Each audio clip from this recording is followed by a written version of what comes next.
ইয়ামিন, হরতালের কি অবস্থা দেখছেন রাস্তাঘাটের, কি বলছেন আন্দোলনকারীরা?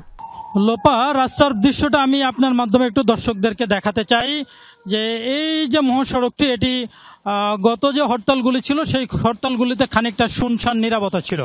আজকে কিন্তু আমরা বেশ গাড়ি দেখতে পাচ্ছি, যদিও সেটি ছোট ছোট যানবাহন, অর্থাৎ দূরপাল্লার যে যানবাহন, ঢাকা বাগেরহাট যে পরিবহনগুলি সেইগুলি ছাড়ে নাই, বা আন্তজেলার যে 16টি রুট, সেই 16টি রুটের যে 21টি জেলার সাথে যে সংযোগ, সেটি হয়তো সেই পরিবহনগুলি ছাড়ে নাই।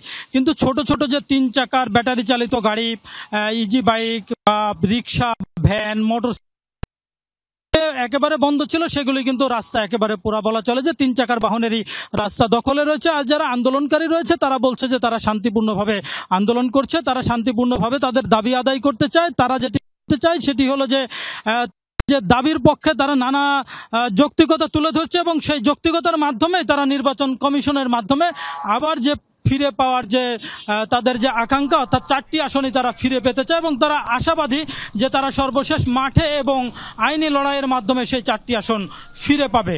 এই ছিল বাগেরহাটের। ইয়ামিন, আপনাকে ধন্যবাদ আমাদের সাথে যোগ দেওয়ার জন্য।